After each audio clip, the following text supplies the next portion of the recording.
Hola, ¿cómo están? Buenas. Yo soy Reverenda Sex Alba Onofrio, estoy en el sureste de los Estados Unidos.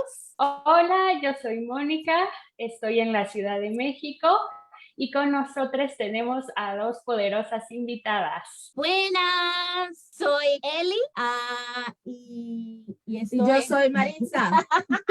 y estamos juntitas en Carolina del Norte. Pues bienvenidos todos a Teología Sin Vergüenza, teología queer feminista que hace fluir la justicia. ¿Cuántas personas cristianas conoces tú que viven sin vergüenza como queer y o feministas? En cada episodio encontrarás teología bien jugosa, como agua de papaya. ¡Chúpetela! También les damos la bienvenida a nuestros hermanos de Teología Afro-Latina. Muchísimas gracias por compartir este espacio con nosotros. Encantada. Nosotros también. Y ahora nos gustaría saber si ustedes se definen como unas sinvergüenzas y por qué se definen como tal. Sí. Sinvergüenza. Yo sí. Yo también. Yo creo que yo soy sinvergüenza y atrevida. Creo que la palabra no es sinvergüenza, es atrevida. ¿Y por qué? ¿Por qué? Porque mi mamá me creó. Ser hija de una mamá que hace lo que hace es ser sinvergüenza.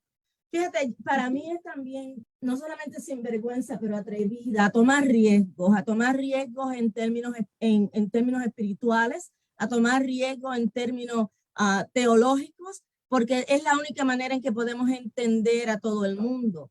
Yo no tengo vergüenza del evangelio. Yo nací, crié, amo a Jesucristo y no tengo vergüenza de él y él no tiene vergüenza de mí, ¿por qué yo tengo que estar sin vergüenza? You know? Amén. Pero, ok, entonces tengo que primero decir gracias por estar y saludar a la gente que nos está acompañando. Díganos de dónde están escuchando o están viendo. Pero tengo que decirles, esa es la primera vez que hemos tenido dos personas en vez de una. Siempre hay una invitada o un invitado.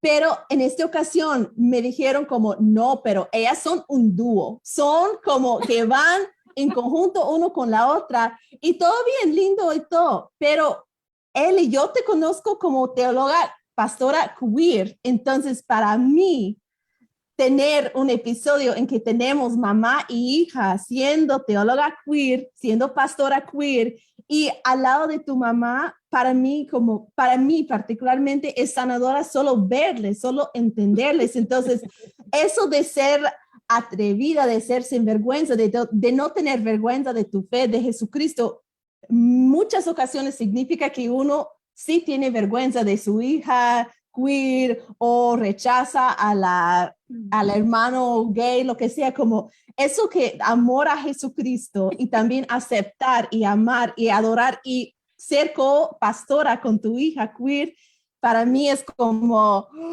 el mundo tiene que escuchar esa pareja. Madre mía. Entonces, sé que es sanadora no solamente para mí, pero para muchas personas que nos están escuchando. Entonces, estamos intentando a construir teología queer feminista que de fijo incluye teología afro-latina. Entonces, cuéntanos, por favor, un poquito de tu experiencia. ¿Cómo es posible amar a Jesucristo, ser pastoras y también ser familia queer con no solamente como aceptación, pero con una orientación hacia Dios, hacia el mundo que es bastante política, ¿verdad? Como, cuéntanos un poco de la historia, porque hay jugo por ahí, queremos saberlo. Yo creo que para mí eso no tiene tanto jugo. Para el resto del mundo tiene más jugo que para mí. Para mí esto es lo normal, esto es común. Ser hija de una mujer que enseñó lo que es el amor en palabra, en capítulo, tú sabes, en letra grande, Mayúscula. Mayúscula, en letra grande, mayúscula. Quiere decir que yo nunca tuve que los miedos y los temores que han tenido otras amistades queer, no fueron los miedos míos. No ha sido parte de mi costumbre. El lema de salir del closet significa que estabas adentro del closet. En mi familia no era el closet. A mí ha sido más político o más, temoroso el salir afuera con la gente de afuera de mi casa. Adentro de mi casa, el amor es el amor. Adentro de mi casa, la teología de mi mamá siempre ha sido que el amor es el amor y que Dios es amor. Que Dios es amor, para mí significa que no hay espacio para ninguna de esas dudas que la gente ha creado en mí sobre Dios ama a los negros, porque Dios ama solamente a los blancos, porque Jesús en la Biblia era negro, pero en la iglesia Dios es blanco y Jesús es rubio. Ese amor y esa intimidad no existen en mí, en mi casa. Dios es amor y Dios ama a los negros. Dios ama a los negros. Dios ama a los queer y a los que son heterosexual también. Que no quiere decir que me ama a mí más que amó a mi mamá, sino que el amor es el amor. Fíjate, para mí como madre, yo amo a Elibet, punto. Y yo amo a la persona que ama a Elibet. Nunca he tenido en mi mente ni en mi corazón una división de este sí y este no. Desde que yo logré en mi vida desconstruir aquella imagen que me pusieron de un Dios que era tan malo, tan ogro, tan horrible, cuando yo logré desconstruir eso, yo hice espacio en mi corazón para todo el que llegara. Sin importarme de dónde eres, de dónde vienes, de qué color eres, de si tienes los ojos verdes o los tienes amarillos. Eso a mí no me interesa. A mí me interesa amar. Cuando siempre me acuerdo, mi primera clase en el seminario fue acerca de The Quest for Jesus, la pregunta acerca de explorando a Jesús. Y me acuerdo claramente que yo escribí que yo siempre entendí que esto de Dios era un ogro y era un demonio, porque mataba, talaba, te daba 5 patas y 4 puños, te regañaba, hacía cosas horrorosas. Yo le tenía pánico a Dios, yo le tenía pánico, no podía bregar con eso. Y esa primera clase en el seminario me ayudó a mí muchísimo a descubrir el Dios de amor, a descubrir ese Dios que tiene la capacidad de abrirse completamente para todo el que llegue. Porque la palabra dice que Él es el que añade a la iglesia. No soy yo, Él es el que añade. Cuando Elibet vino y dijo, estoy enamorada, y de quién estaba enamorada, para mí fue como, tú te acabas de enterar, porque ya yo lo sabía. La que no lo sabía era yo. Y siempre me acuerdo de ese momento, porque fue como que, ok, para ella fue una sorpresa el que yo actuara, el que yo respondiera de esa manera. Para mí no fue, porque el amor de Cristo, el amor de Jesucristo, el amor de Dios y el poder del Espíritu Santo en mí me dice que yo tengo que amar. Si la amé como mi hija desde que la tuve en mi vientre, ¿cómo la voy a dejar de amar cuando ella dice, by the way, just in case, qué sé yo qué? No, el amor tiene que seguir expandiéndose y tiene que seguir creciendo dentro de nosotros. Y entonces eso nos hizo a nosotras comprender y entender más realmente el llamado de cada una, un llamado completamente separado y único, pero poderlo juntar para poder entender y respetar completamente el llamado individual. Wow. Ok, quiero preguntarte más preguntas acerca de cómo llegaste a este punto, pero primero Moni va a saludar a nuestro público porque ya hay personas queriendo saludarnos. Sí, le mandamos saludos a Jude Erickson, que nos sintoniza desde Puebla, México, al querido Josué, que lo tuvimos por aquí la semana pasada, que también nos está escuchando. También saludamos a Marisela Muñiz, que nos manda un saludo desde Cuba, y a Lourdes Gómez y a Natalia Montezuma, que igual nos sintonizan. Muchísimas gracias por estarnos escuchando. Buenas a todos, hola. Ok, entonces de fijo llegaron de una iglesia súper progresiva que quería que las mujeres estudiaran para poder realmente desconstruir su fe al punto de saber que el amor es el amor y que la aceptación es, pues, es una cosa, es el pan de cada día, no es algo especial.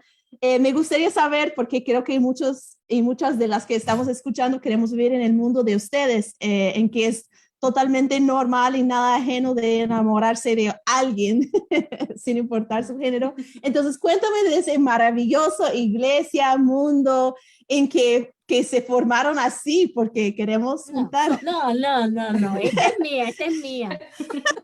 Yo aprendí en la iglesia que se encuentra adentro de la casa de mi mamá, en el cuarto que se llama el comedor, sentada en una mesa redonda, que había espacio para todos.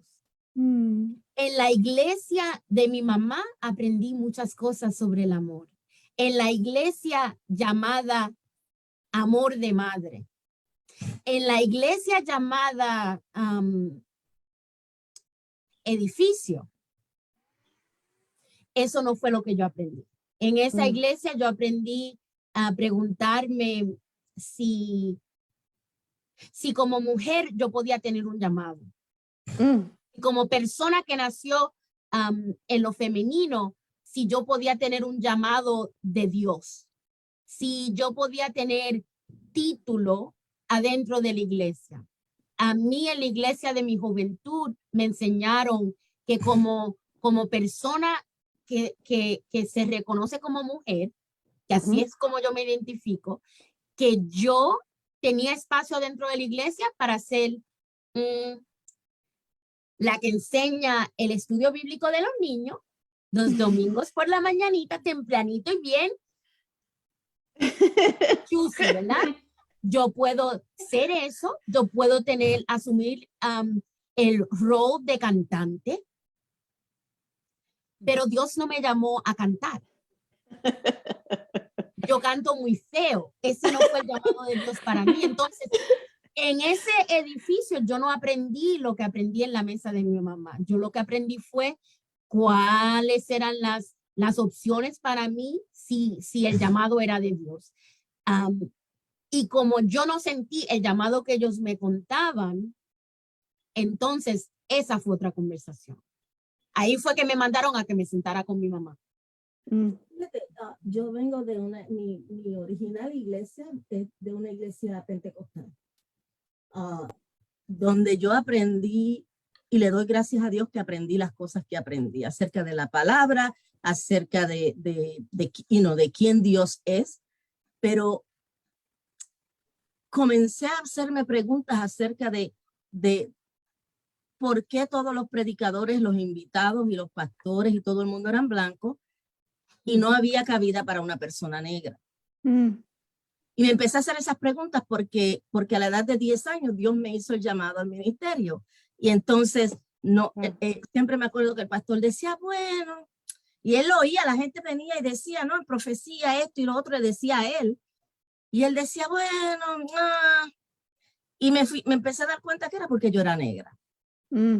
Y porque todos los demás eran blancos y le traían palabras de predicación de esto, de aquello y de lo otro, y los levantaban, los subían al púlpito y todo eso. Y yo siempre me sentaba atrás.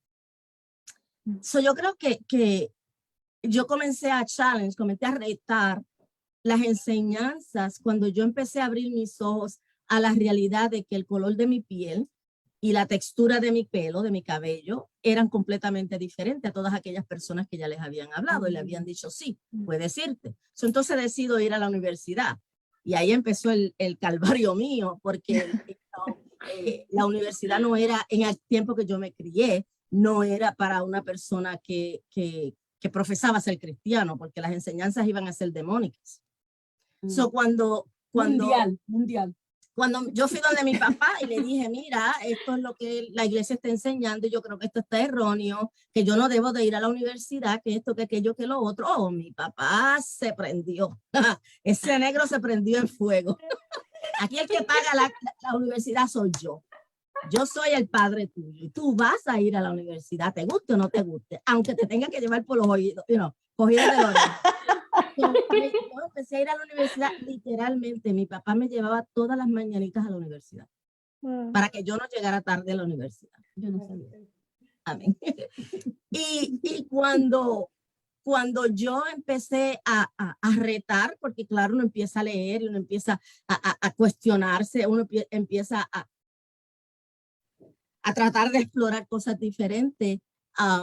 Siempre era eso, son enseñanzas del diablo, no te hagas caso. Pero yo sí, ¿cómo yo voy a tener el diablo metido dentro de mí si el Espíritu Santo me habla? El Espíritu Santo, yo puedo orar, yo leo la palabra, yo la entiendo, esto y lo otro. Y entonces llegó una ocasión donde tuve que salir de la iglesia.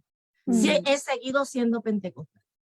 Yo danzo en el Espíritu, hablo en lengua, aleluya, yo puedo llegar a ese nivel que la iglesia dice que una persona pentecostal debe de llegar. Pero conocí a Dios de una manera diferente. Empecé a conocerlo, no por lo que me contaron, sino por lo que yo estaba viviendo en carne propia.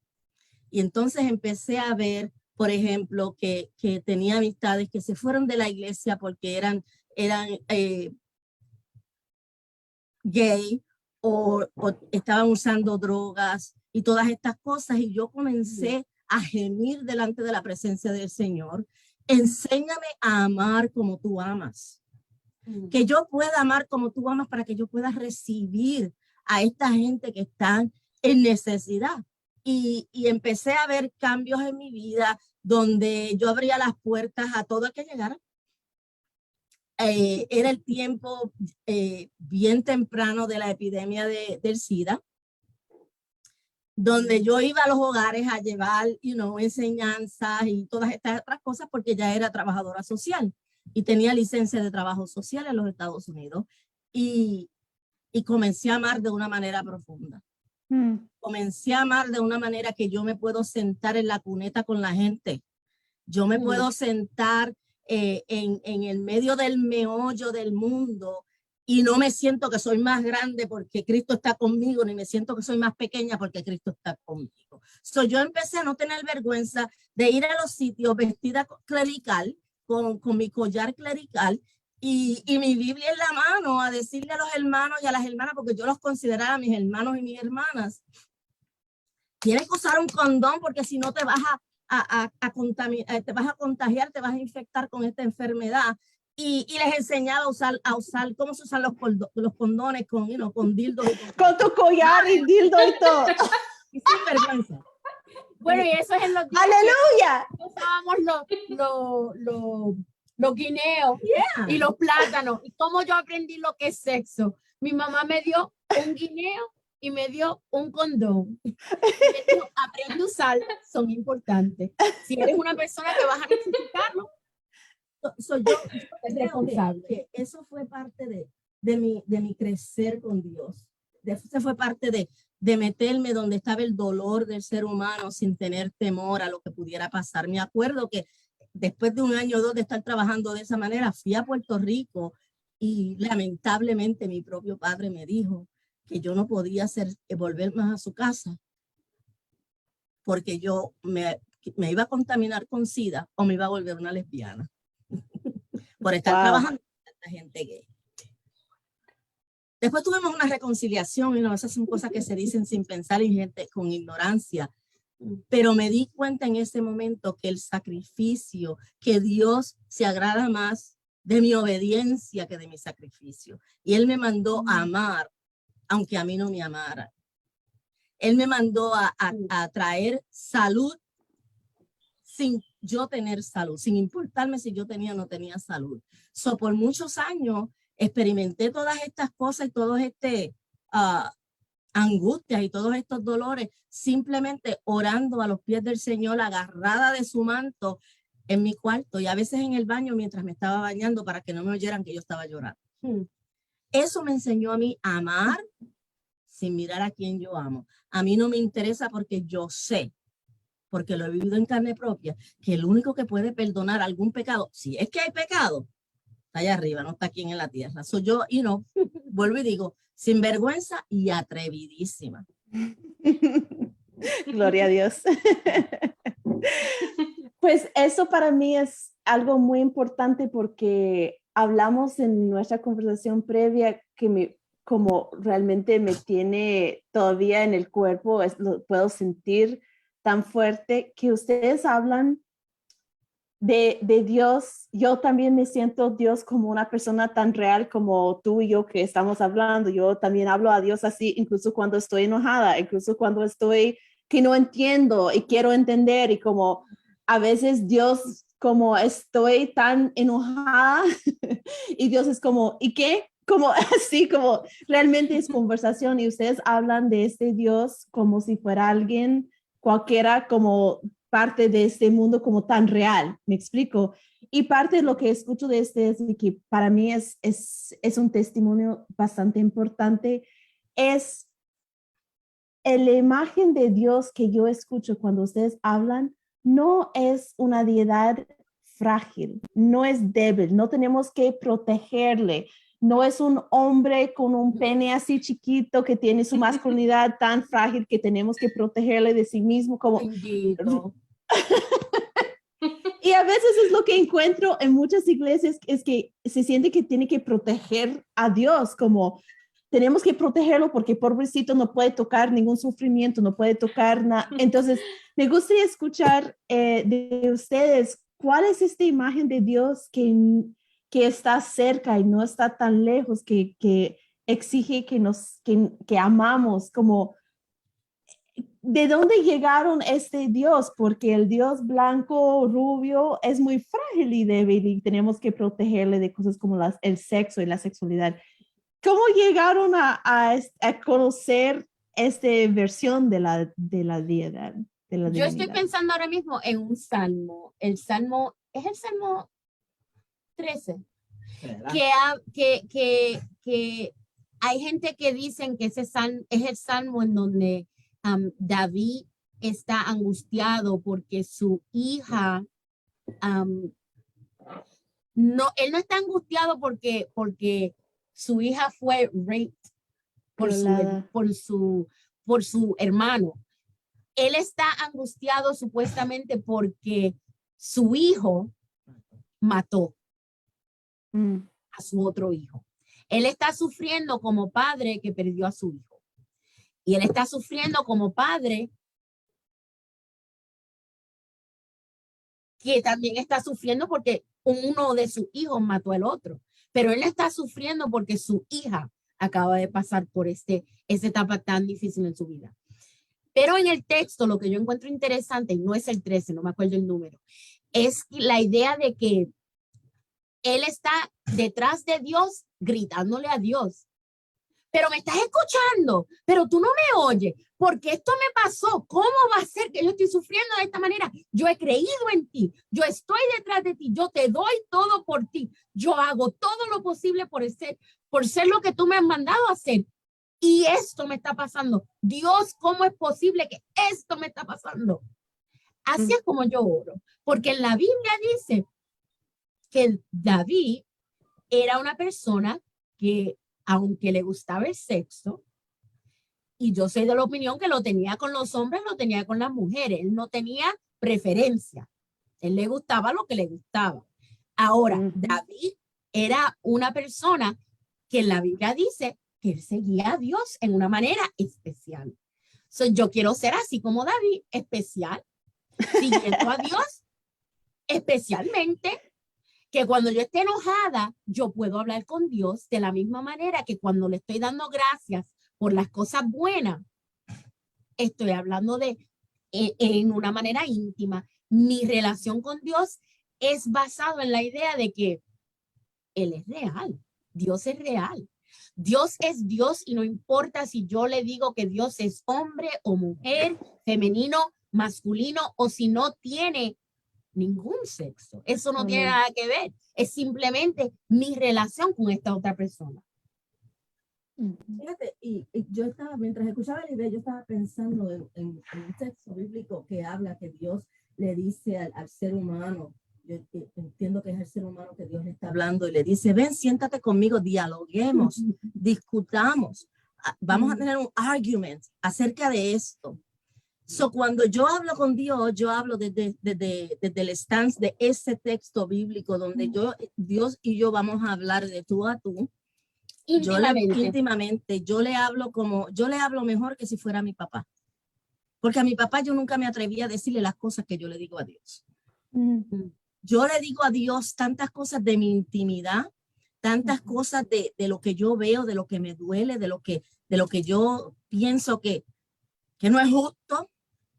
Y peleo con Dios y a veces me da coraje y le digo 4 cosas y después le digo, ay, gracias por tu gracia, por tu misericordia conmigo. Porque aun cuando yo te digo las cosas como me salen, porque yo soy ser humano, tú me entiendes y tú me respondes como tú quieres que yo entienda las cosas. Beso, yo no lo veo a Dios frágil.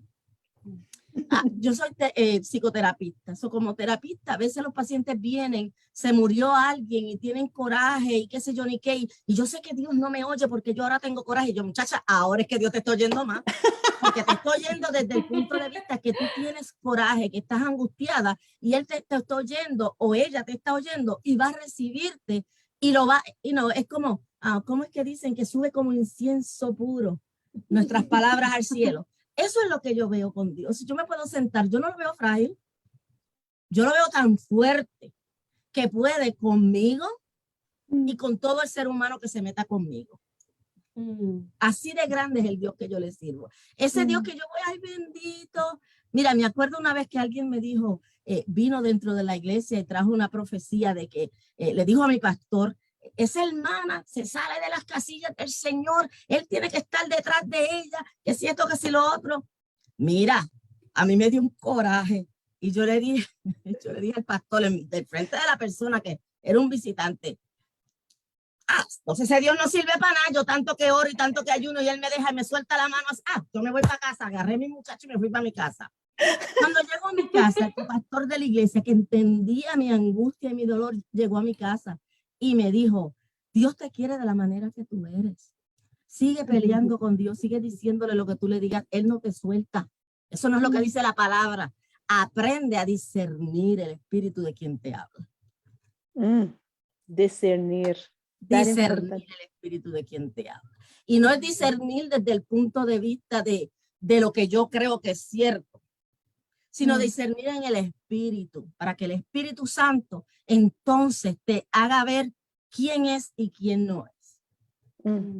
Yo me aparté una vez de los caminos del Señor, creo que estuve como 5 días. Y me fui en un crucero, Ave María, yo estaba súper gozosa. Hasta en el crucero, el Señor iba conmigo. Cada vez que se movía mucho el agua, turbulenta, el Señor, ¿para qué yo vine para acá? Ayúdame a llegar. Mira, y hasta eso, poder tranquilizar y darme la paz que yo necesitaba. Si Dios puede conmigo, si Dios puede ver, el amor y discernir, y ver lo que hay en mi corazón y abrirme los ojos para que yo pueda verlo, Él puede con cualquier cosa. Me acordé lo que dice el texto.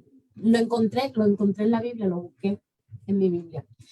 ¿Puedes decírselo en español? Porque no me acuerdo. En inglés dice, termina el texto, es el Salmo 13, y termina el verso 5 y 6. But I will trust in your unfailing love. Voy a tener confianza en tu amor que no cambia. My heart rejoices in your salvation. Mi corazón se regocija en la salvación. I will sing the Lord's praise. Voy a cantar adoración al Señor. For he has been good to me. Porque Él ha sido bueno conmigo. Esto es en los momentos después de que Él ha estado peleando con Dios, de que Él está diciéndole a Dios, retándole a Dios, ¿cuánto tiempo van a triunfar mis enemigos? Y al final, Él sabía que Él estaba aún en esos momentos detrás de Dios siguiéndolo a Él. Porque hay veces que uno tiene que estar detrás de Dios, siguiéndolo a Él, siguiendo a Dios, aunque uno no entiende, aunque uno esté enfogonado, aunque uno esté enojado, aunque le tengas que gritar y decirle, ¿cómo va a ser posible que tú no has hecho más nada? Con todo lo que yo estoy sufriendo, con este dolor de cabeza y tú por allá no haciendo nada. ¿Y en dónde estoy yo? Detrás de Dios, siguiéndolo a Él, porque ¿qué voy a hacer? Ese es el amor. A veces. Todo el tiempo. El amor Wow. de Dios. Todo el tiempo. Me parece potente todo lo que han estado compartiendo hasta este momento. Quiero comentarles que verlas juntas como sana muchísimo mi espíritu, mi corazón y todo mi ser. Y creo que es algo que no solamente yo diría, sino muchísimas otras personas LGBT más desde su experiencia. Entonces me parece sumamente potente verlas aquí juntas, compartiendo, viendo estas alianzas, también su trabajo pastoral, esta complicidad que tienen. No sé, estoy fascinada y en sintonía con eso, parte de nuestro público también está fascinado. Tenemos saludos de Cuba, de Liselaine Capo de Lima, Maleni Cruz nos saluda también desde Puebla, Sergio Centeno desde Nueva York, Sergio Centeno también manda saludos, besos y abrazos. Josué dice que chévere las diferentes iglesias que tenemos.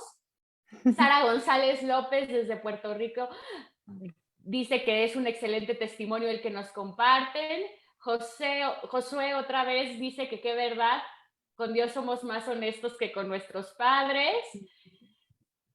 Y wow, es decir, creo que se nota la potencia que están teniendo con la interacción que está habiendo de parte del público. Muchísimas gracias. Gracias por la invitación. Ok, otra pregunta entonces. Pues tengo dos y estoy como aquí, allá, pero tal vez van juntos. Entonces yo voy a tirar las dos y ustedes pueden decir por dónde andar con eso. Mi parte de la pregunta para mí es acerca del cuerpo, ¿verdad? Porque para mí, como cuando mantenemos siempre en el espíritu que no reconoce ni quiénes somos, ni nuestra piel, significa que estamos perdiendo cómo estamos sufriendo de formas distintas, individuales y de grupos también. Y por ser teólogas negras, pastoras negras, adorando a un Jesús negro, para mí es sumamente importante que hablamos un poquito del cuerpo humano y qué importante es, porque las experiencias son distintas dependiendo en cuál cuerpo habitamos, ¿verdad? Tiene un poquito de ver con eso, como quiero entender un poquito más de teología afro-latina desde su perspectiva con el cuerpo, pero va en conjunto con mi segunda pregunta, que es, ¿cuáles recomendaciones, cuáles palabras de alivio o de el testimonio para por nuestra audiencia, que dentro de la audiencia tenemos personas feministas, tenemos personas queer, tenemos personas afrodescendientes que están sintiendo muy aisladas o soles porque no tiene el apoyo de su mamá o de su familia o de su iglesia y se sienten como, aquí estoy yo y no estoy bien, como cuando hablamos con Carla y hace un par de semanas y ella como nos contaba llegó a un momento en que ella dice, ay, no tengo que ser mujer blanca para que Dios me ama. Dios ama mi negritud, como esta orientación, este momento para ella. Yo creo que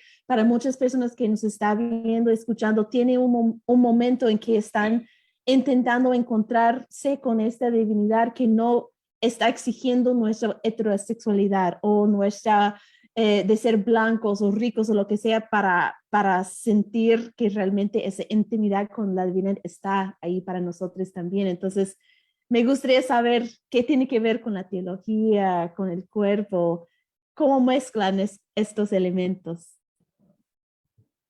Mi cuerpo es negro. Mi cuerpo es negro. Yo creo que cuando hablamos durante la semana, yo estaba pensando mucho, me quedé con el pensamiento de cuándo fue la primera vez que me di cuenta que soy negra. Porque si ser blanco es lo normal adentro de la iglesia en donde me crié, si ser blanco es lo normal en la televisión, Ujú. En las telenovelas, en las pantallas, los cantantes. Mm. Entonces, la primera vez que yo me di cuenta que yo soy negra, debe de ser un momento espectacular también, algo que me di cuenta. Pero yo he sido negra de toda mi vida. Mi negritud existe desde que yo existo. Entonces, no es que yo reconocí de momento que yo soy negra, Ujú. es que de repente yo reconocí que el cuerpo que el Dios que yo ya estaba sirviendo ocupó cuando decidió hacerse persona, hacerse humano, Mm. fue el cuerpo de una persona que se parece a mí. Mm. Mm. Él no eligió para él mismo ponerse en un cuerpo que se parece a lo que la tradición nos dice es la perfección, Mm. sino él tomó la decisión, ellos tomaron la decisión Ujú. de hacerse cuerpo en un cuerpo que ya era perfecto y esa perfección era negra. Amén, amén, amén. Fíjate, yo me pongo a pensar en términos de la negritud y para mí desde pequeña yo entendía que yo era negra, que yo era diferente porque mi mamá era descendiente de España. Los papás de ella eran blancos con ojos azules, el papá y todo eso. Wow. Siempre me acuerdo que cuando yo comencé a rebelarme en contra de las normas establecidas, yo comencé por hacerme un afro. En aquellos tiempos, un afro bien grandote. Yo veo el retrato ahora y yo digo, wow, qué mal me veo. Me veía feísima porque yo no sabía arreglármelo. Porque siempre me estaban, le pasaban a uno esa pomadita que le pasan a uno, que le saque el cuero de sitio.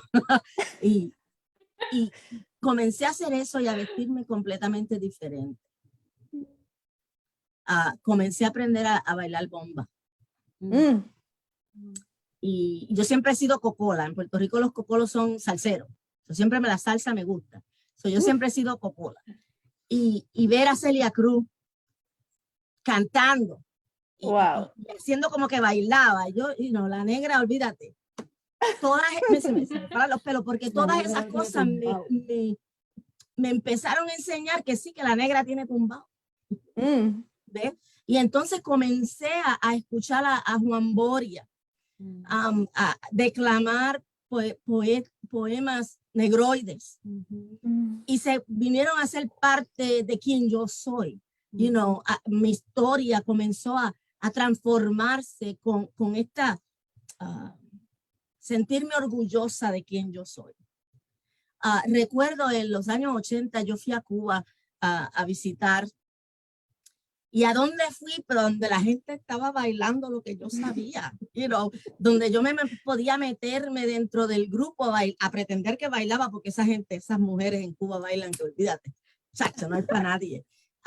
Y comencé a ir a diferentes lugares donde yo le decía a la gente, yo no quiero ir al hotel este, yo no quiero ir a pasear al turismo este, yo quiero ir a donde está mi gente. ¿Verdad? Y aprender lo que mi gente hace en los diferentes países de Centroamérica y también en el Caribe. Y eso lo hice porque yo quería entender lo que Dios hacía en cada diferente país con mi gente. Lo que Dios hacía con mi gente. Y cuando empecé a ministrar en la iglesia, que hacían danzas en la iglesia, tú veías que siempre había quien hacía una bomba o hacía algo de danza dentro de la iglesia y yo me lo gozaba todo porque yo decía, Dios del cielo, Dios del cielo. Entonces empezaban a invitar a la gente de los que hacían danzas en la iglesia a que fueran a otros lugares dentro de la United Church of Christ, la Iglesia Unida de Cristo, que es donde nosotros somos ordenadas, invitaban a la gente de mi iglesia, a los danzarines y todo, a ir a llevar esto que nosotros decíamos que es quienes nosotros somos. Llevar la palabra y llevar las danzas y llevar las diferentes alternativas de adoración a Dios desde nuestro worldview, desde cómo nosotros nos vemos como gente negra. So, la negritud me ha perseguido, me va a seguir persiguiendo porque soy yo. Yo soy negra, yo soy negra. Es como Juan Boria decía en uno de los poemas que él hacía, por la encendida calle antillana baten bandumba de la quimbamba, rumba, macumba, candón, bibámbula. Todo ese menjunje de cosas es lo que hace el mestizaje de quienes nosotros somos. Wow, negra hasta la tumba. Wow. Qué potentes comentarios son los que están teniendo. En serio, muchísimas gracias por el espacio. Me parece ser que es incendiario lo que nos comparten. Silvia Seida García Ramírez de Ciudad de México les manda besos. Maricel Mena desde Colombia, un fuerte abrazo. Desde Guadalajara nos saluda la reverenda Diana Beatriz Chaboya. Josué Perrea nos comparte, sí, la perfección es negra. Mi historia se transforma con ser orgullosa con quien yo soy. Potente mensaje. Entonces vemos a un público que sigue muy activo y se relaciona a lo que ustedes nos están compartiendo. También nos encantaría saber sobre quiénes más son sus ancestres o qué entienden por la ancestralidad ustedes. ¿Quién es más?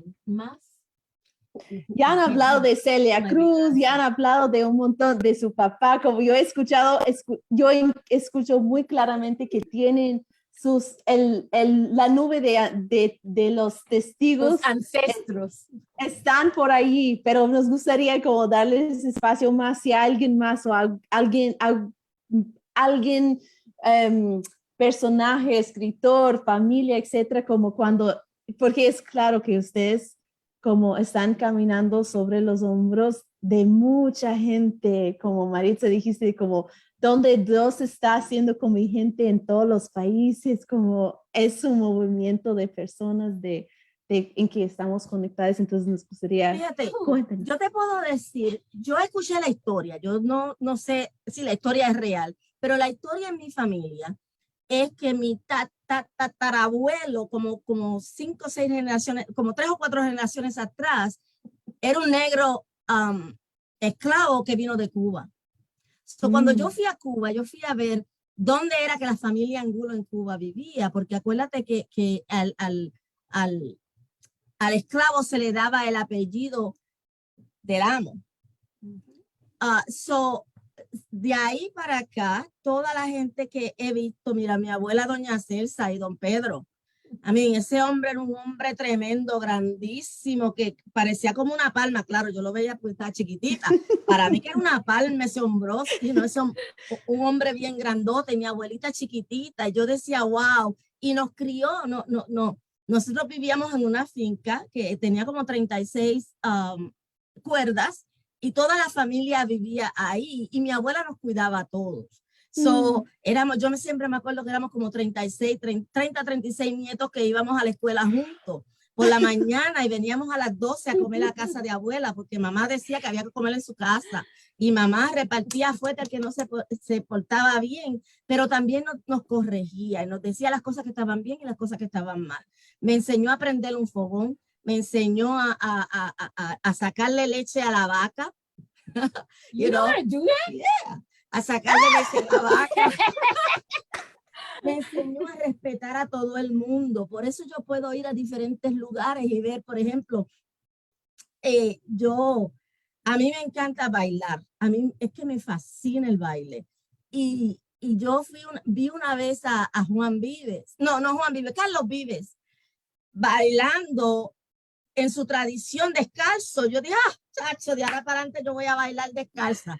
Y me encontré que en mi familia hay gente que baila y baila descalza también para que para que no se resbale uno. Yo digo, wow, cómo nos enseñan nuestros ancestros En la parte de mi mamá, que venía de España, mi abuelo murió como 6 meses antes de que mi mamá naciera, y el hombre con quien mi abuela se casó era un taíno, un indio taíno, un hombre grandote, grandote. Yo siempre me acuerdo que abuelo siempre decía, negra, ven acá, que te voy a dar un mango que lo traje especial para ti.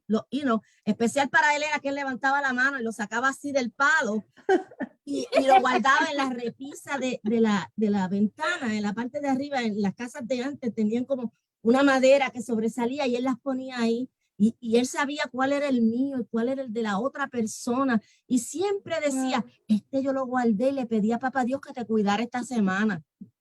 Porque este mango es para ti. Y después como comunión, como la mesa. Yes. Y cuando nos mudamos al campo, siempre decía, yo tengo un aguacatito para ti. Tienes que bajar para acá, para la ciudad, para que lo cojas. Así era que hablaba. Y amaba profundo. Este hombre amaba profundo. Yo me acuerdo que le decía a mi mamá, Yequito, no era su hija, pero él la adoptó. Y cuando Yequito murió, este hombre sufrió eternamente porque él decía, se me murió mi Yequito, se me murió mi gozo. Y entonces aprendimos nosotros a hablar como abuelo hablaba, a decir las cosas que abuelo decía y a querer como abuelo quería. En la mamá profunda. Yeah. Yo creo que en mis ancestros también yo tengo la poesía. Para mí, yo me acuerdo los declamadores porque mami los usaba. Ella dice esos nombres. Yo sé quién es Juan Boria y él es importante, pero para mí, la primera vez que yo escuché o que yo vi en un libro el poema de Tato Laviera, que es en Spanglish, suena como yo. Él suena como yo, él habla como yo. Él, la manera de él explicar la poesía, su negritud en su poesía, él decía, la poesía tiene el ritmo de las caderas de las mujeres cuando caminan, pero no de todas las mujeres, es negra, que tienen pompis lindos por allá detrás y hacen catún, catún, catún. Wow. Y esa era la imagen. La primera vez que yo escuché su poesía, para mí fue como que él escribía en una manera que sonaba como yo. En inglés y español mezclado, combinado, mal ubicado, mal usado, con un swing tremendo. Pero también yo me acuerdo que yo soy hija de Luis Méndez. Yo soy hija de Luis Méndez. Yo soy hija de Maritza Angulo. Yo soy nieta de Juana Matos. Tirado, de Juana Tirado Ponti. Yo vengo de un legado que incluye unas mujeres bastante rebeldes. Mi abuela Yeco, mi tía, que era su hermana mayor, me contaba que ella no cocinaba, porque cuando ella cocinaba cuando joven, que mi abuelo Víctor le decía que cocinara, abuela prefería leerse un buen libro. Y abuelo le decía que tenía que cocinar, la mandaban a cocinar, y ella era de las que me mandas una vez, a la segunda vez no lo voy a hacer bien. Ella siempre se le quemaba el arroz. Rebelde. Ella se le quemaba el arroz. Atrevida. Ya, olvídate, no necesitan que yo cocine el arroz. Pues, pobrecita de las que lo cocinan bueno. Que se, pardon the expression, que se jodan ella cocinando. Yo no tengo tiempo. Se le quemaba el arroz. A mi abuela se le quemaba el arroz. Yo soy nieta de una mujer que se le quemaba el arroz regularmente. Yo soy hija de una mujer que ella, por tal de no cocinar, ella mejor lo cocina mal cocinado la primera vez para que nunca más le vuelvas a pedir. A mí no me gusta cocinar. Ella no le gusta cocinar. Pero mira qué lindo es Dios. Que entonces me apareja con un hombre que que cocina y le encanta Y que le cocinar. encanta. So, en nuestra relación de pareja, en nuestra relación matrimonial, él cocina. Y tú comes bien. Y yo como bien. Te identifico contigo. Qué amor tan hermosa cuando la otra persona le gusta cocinar y uno puede disfrutar. Me siento Y sin totalmente vergüenza. bendecida. Y sin vergüenza y atrevida, cuando yo tengo hambre, yo le digo, oh, ¿qué vamos a comer hoy? ¿Qué tú vas a cocinar? Y él dice que eso lo llena porque le encanta cocinar, le encanta cocinar. So, tú sabes, cuando hablamos entonces de la iglesia, de cómo nosotras dos entramos en copastorear una iglesia junta, ha requerido un montón de hablar, Dialogar. de explorar, de discutir, de decir, yo no me atrevo, yo no puedo traducir eso en español, muchachas, eso es muy grande para la iglesia. Y dentro del mismo púlpito empecé, eso es muy grande para la iglesia porque el Señor me dijo que hablara de eso. ¿Sí? Y porque se respeta el llamado de la otra persona, tú puedes hacerlo, tú puedes interpretar para la otra persona. Yo he predicado en inglés y Elibe traduce y lo traduce al español, o ella predica en español y yo lo traduzco en inglés, de la manera que salga en ese momento, porque es el Espíritu es quien te da la palabra y te la da en el momento que sea. Y a ¿no? veces son palabras que yo no sé. Wow. Y viceversa. Ahí es cuando uno sabe a veces que Dios es Dios y Dios es Dios. Punto. Porque mi educación en español es hasta el 2º grado. Wow. Con la manera que yo me dejo entender, eso es Dios, porque en realidad yo no debo de saber todo lo que yo sé. Yo no lo aprendí en la escuela. Pero Dios es Dios. Han habido ocasiones en donde mami está predicando en un idioma y a medida de la traducción cambia ella el idioma y yo tengo que decirle pausa, time out, déjame pensar en el otro idioma y cruzar de nuevo. Porque Dios es Dios y Dios nos da palabra. Ha sido bien, ¿cómo yo te digo? Ha sido un reto bien grande. Porque yo creo que, yo siempre me acuerdo que cuando yo era señorita en la casa, yo le pedía a Dios, si tú me vas a dar una hija, dámela con conciencia. Dame una hija que tenga 4 dedos de frente para que sea inteligente. No me des una Cuéntanos, muchacha. ¿qué significa eso? Porque ustedes hablan de los 4 dedos en... no, mi mamá, ella va a decir que su mamá, yo voy a decir que mi mamá me decía a mí que si tú eres inteligente, Tiene 4 dedos. Tú tienes 4 dedos desde las cejas hasta el pelo. Ok. Y si no tienes 4 dedos ahí arriba, Ay, no. te falta algo, estás cortito. Yo siempre le decía eso a Dios. Yo le decía, dame una hija con 4 dedos de frente, para que sea inteligente, para que pueda entender las cosas y que tenga conciencia. Que no sea una muchachita, si es mujer, que no sea una muchachita que me vaya a dar problemas hasta el punto de vista que yo diga, mi madre, ¿por qué yo tengo esta muchacha así? Y a través de los años he visto que a veces yo digo, este es mi alter ego, porque las cosas que yo, con la atrevida que soy, no me atrevo a decir, ella las dice. Y entonces ella me dice, por favor, baja la voz. No digas eso. Eso no se dice en público. ¿Qué, mamá? Ha tenido que haber mucha conversación y mucho respeto. Y no es esto de que tú me respetas a mí porque yo soy la mamá, sino la otra parte, yo te respeto a ti porque tú eres mi hija. ¿Ves? Que es bien diferente en muchos de los hogares latinos. Hay en Efesios dice que los hijos tienen que honrar y respetar a sus padres, ¿verdad? Pero la gente siempre se queda en ese texto, en ese nada más. Pero el de abajo dice, y ustedes padres no exasperen a sus hijos.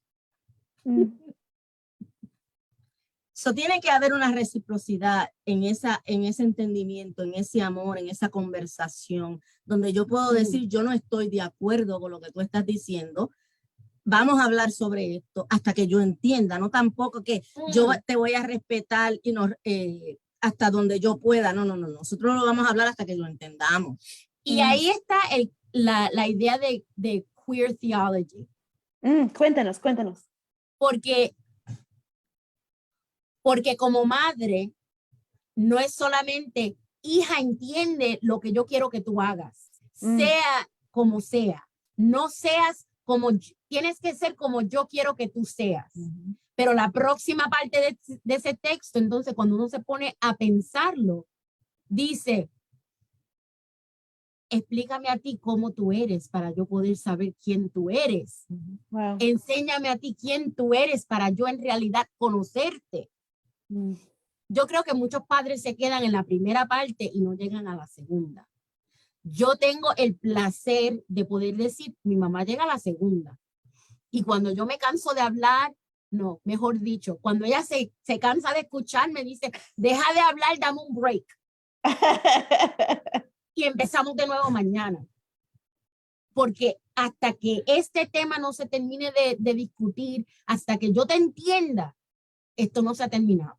Y lo que es una comunicación asertiva, porque cuando tú tienes, no es pasiva o pasiva-agresiva, sino es una conversación completamente asertiva, donde tú escuchas a la otra persona hasta que tú la entiendas y entonces pasas para que la otra persona pueda entenderte. So, uno tiene que aprender muchísimo en la vida. Yo todavía tengo muchísimo más que aprender hasta el día que por lo que me quede de vida, ¿verdad? Pero yo puedo aprender de aquellos que son más jóvenes que yo. Por ejemplo, cuando nosotras decidimos por situaciones personales que yo iba a vender mi casa que tenía en Connecticut y que me iba a retirar del pastorado en Connecticut, nuestra iglesia estaba preparada para recibir a un pastor que también es de la comunidad. So, nosotros comenzamos a puertas abiertas y ahora nuestro pastor es un hombre con una capacidad tremenda donde él ministra no solamente en la iglesia donde nosotros éramos pastoras, pero él ministra en otra iglesia y trae el conocimiento de queer Sí. a la iglesia, y la iglesia sigue creciendo porque hubo un fundamento.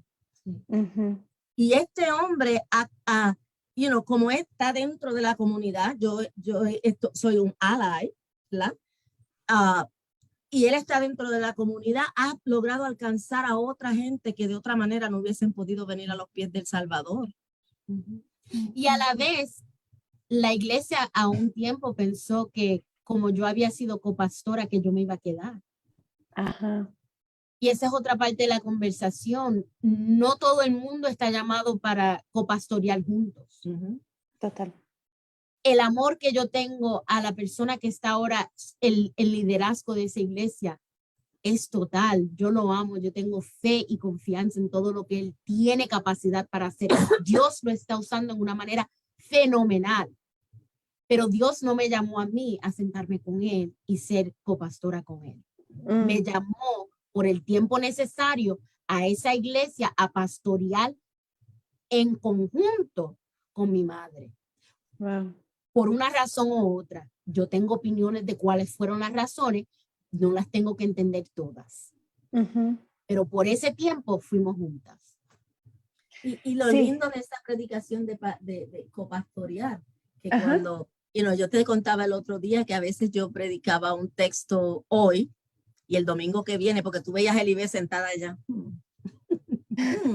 y anotando, y el domingo que viene le toca a ella, yo predicaba un domingo y ella predica el otro domingo cuando ella se levantaba a predicar el mismo texto de Dios, completamente me lo torcía y que esta muchacha, la gente se gozaba porque tú ves cómo las opiniones pueden ser diferentes. No todos tenemos que entender el texto desde el mismo punto de vista. No tenemos que llegar al mismo tiempo. No.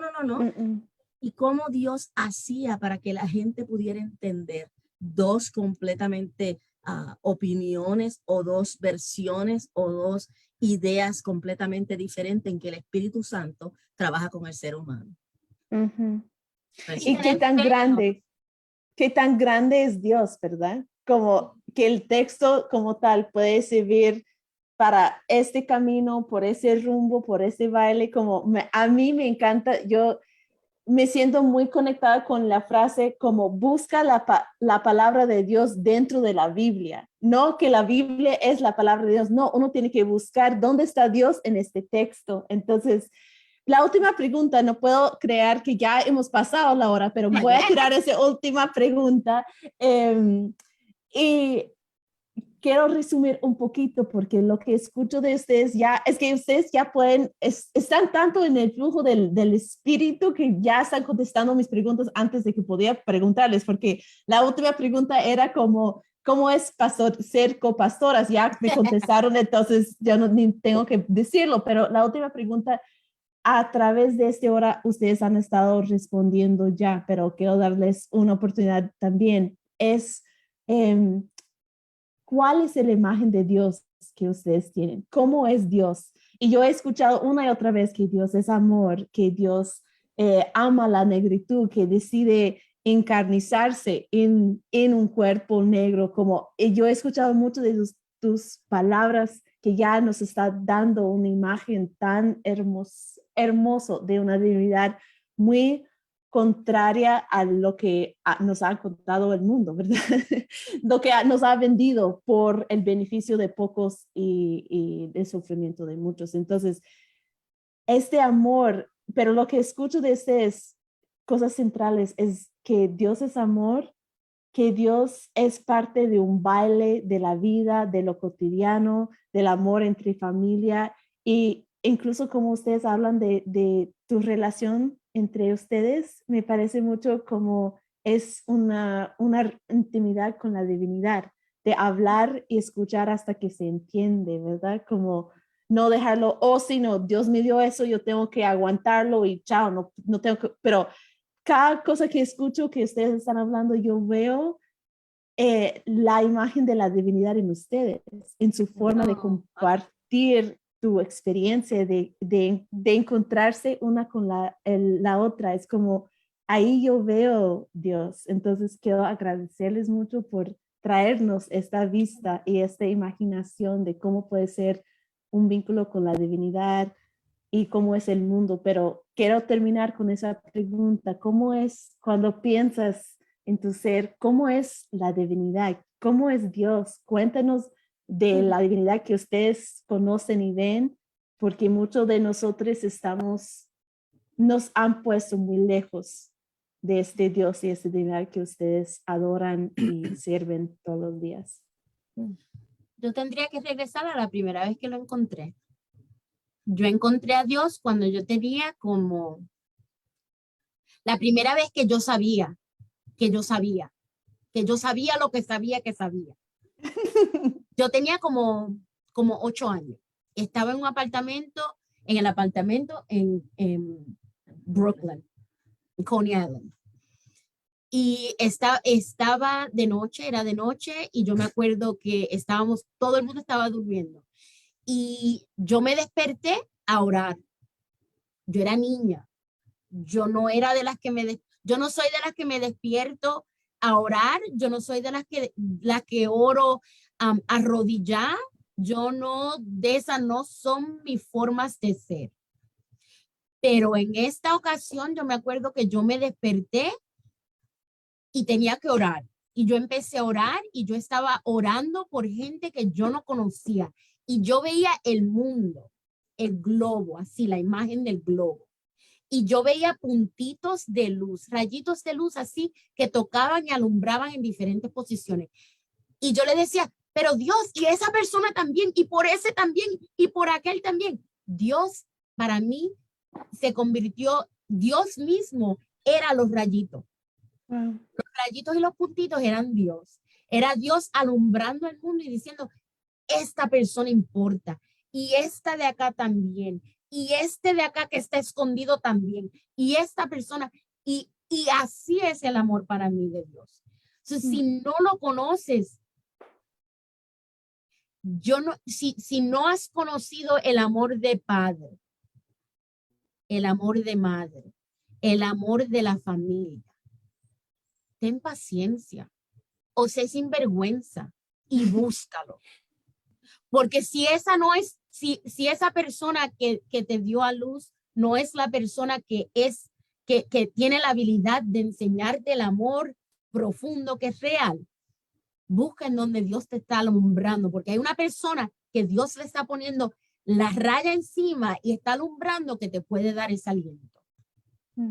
Porque el amor existe. Fíjate, la imagen que yo tengo de Dios es la imagen que yo tengo de mí. Que yo puedo sentarme y escuchar, yo puedo sentarme y dialogar con diferentes personas. Yo siempre he visto a Dios como del color del agua, pero está ahí. Translucent. Transparente, translucent. Como que yo puedo estirar la mano hasta aquí y tocarlo. Estirar la mano en Shirin y tocarlo. Y saber que Él está ahí.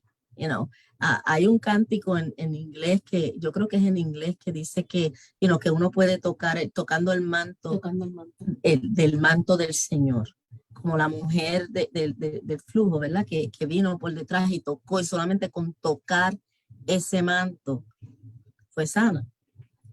Yo me pienso que Dios camina así, está como vestido con ese resplandor, y lo único que yo tengo que hacer es poner la mano como si fuera a picar un pedacito de carne y tocar eso ahí, y ahí Él está.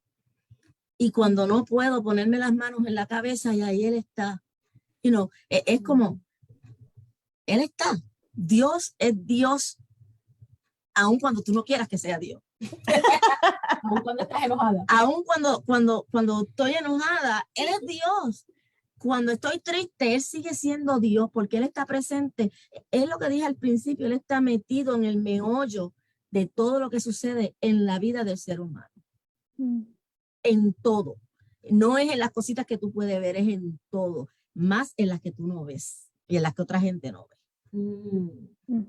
So, Dios para mí es todo. Yo tenía un pastor amigo cuando yo era pequeña que se reía y decía, yo no sé, tú pareces una loca, tú piensas que Dios puede estar en un palo. Yo decía, yep. Y caminamos para el monte y tú vas, Señor, gracias por esta ramita, gracias por lo otro. Y decía, pues, porque Dios está en todas partes y es todo. Dios es todo para mí, todo.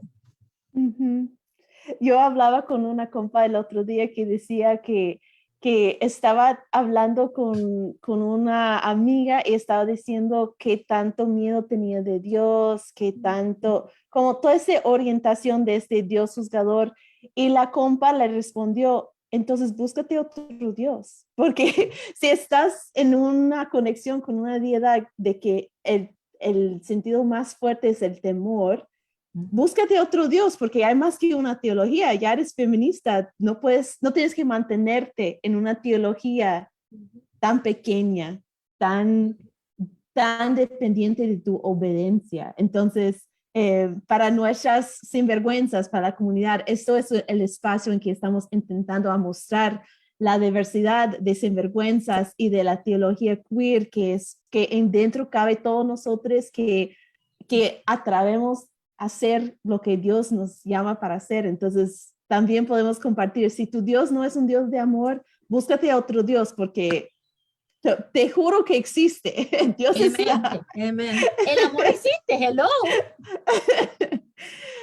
Entonces, muchísimas gracias por estar con nosotras. Realmente ha sido un placer. Ya pasamos 10 minutos, pero ¿qué importa? Porque es tan hermosa toda la conversación que yo estoy segura que todos siguen ahí escuchándonos. Gracias por la invitación. Gracias por la invitación. Gracias por la invitación. Muchísimas gracias por este incendiario capítulo lleno de amor. Les mandamos un muy, muy fuerte abrazo a la distancia. Creo que fue muy bien recibido por todo el público. Entonces, gracias. Bye. Bueno, bye. Comparte este episodio con alguien a quien amas y no olvides seguir el nuevo proyecto de nuestros compas en Instagram como @afrolatinetheology. A nosotras puedes seguirnos en redes sociales como @tiasinvergüenza en Instagram y Facebook. También pueden unirte a la lista de difusión de WhatsApp y compartir tus ideas usando el hashtag #LasSinvergüenzas. Mantente al pendiente a nuestro próximo episodio para que conozcas a otra teóloga sinvergüenza de ser activista. Somos las sinvergüenzas. ¿Eres tú uno de nosotras? Yes, claro que sí. ¡Sí! ¡Sí! Gracias. Chao, chao.